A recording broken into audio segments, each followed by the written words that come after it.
Guys আজকে আমি চলে গেছিলাম ব্যারাকপুর প্রেস ক্লাবের একটা প্রোগ্রামে। এখানে কোন কোন স্পেশাল সেলিব্রিটিরা এসেছিল সেটা জানতে ভিডিওটা সম্পূর্ণ দেখতে হবে। তো চলুন ভিডিওটা একদম স্টার্ট করা যাক।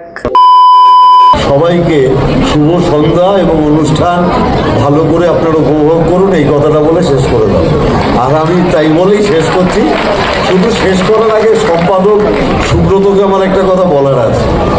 আমি চাই ও যেভাবে সম্রাটের আগে প্রশংসা করলো, কাল সমস্ত টিভি চ্যানেল এবং সমস্ত সংবাদ মাধ্যমে আমি সম্রাটকে যে সম্বর্ধনা দেওয়া হচ্ছে এই ছবিটা দেখতে চাই। ধন্যবাদ।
দাদা বৌদির বিরিয়ানি খায়নি ব্যারাকপুরের এমন তো কেউ নাই।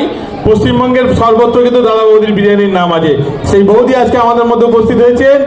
ব্যারাকপুরের সাংসদ পার্থ ভৌমিক তাকে বরণ করে নিচ্ছেন এবং সম্বর্ধনা তুলে দেবেন ব্যারাকপুর প্রেস ক্লাবের পক্ষ থেকে একটি স্মারক এবং একটি গাছ।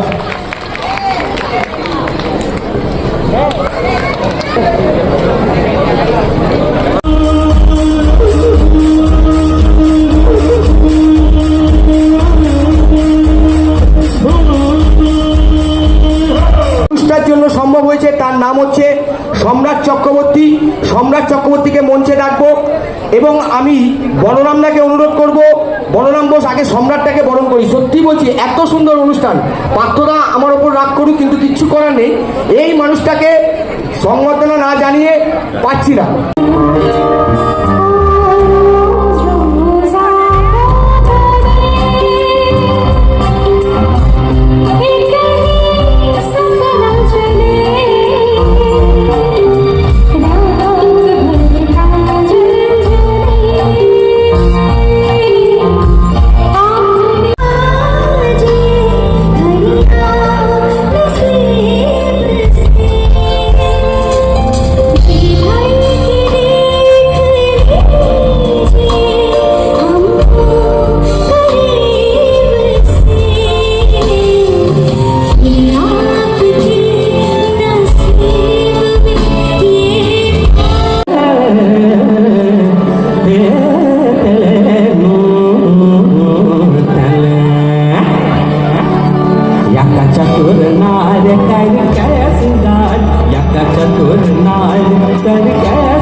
যিনি আমাদের আনন্দ দিয়ে, একটু আগে শিবাজিদার সঙ্গে কথা হচ্ছিল যে মানুষটা আনন্দ দিতে দিতে আমাদের সামনে চোখ বুঝে ফেললেন, কিন্তু নিজে কি পেলেন কে জানে।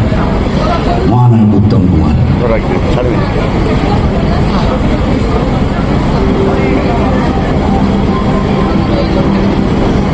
হে মহানায়ক, কাছেই তোমায় ক্ষমা চাইতে হবে। দেখো তোমায় ক্ষমা করবে। আবার দেখুন জহর রায়ের আমারই মতো গুবলা গাবলা চেহারা ছিল, ওনার একটা শ্রীকান্ত, যার কাছে অন্যায় করেছো তার কাছেই তোমায় ক্ষমা চাইতে হবে। দেবশ্রী নিশ্চয়ই তোমায় ক্ষমা করবে। ধরুন এরকম একটা কথা, এ যদি ছবি বিশ্বাস বলতেন তাহলে তিনি কিভাবে বলতেন? ধরুন আপনারা তো জানেন যে ছবি বিশ্বাসের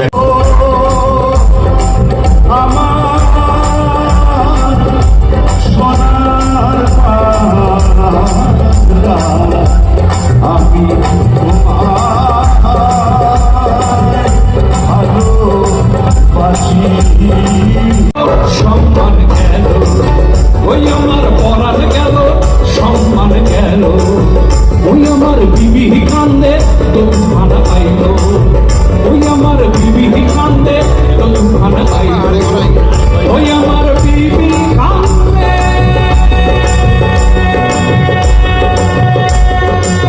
বলবে একটু জোরে হাততালি দাও।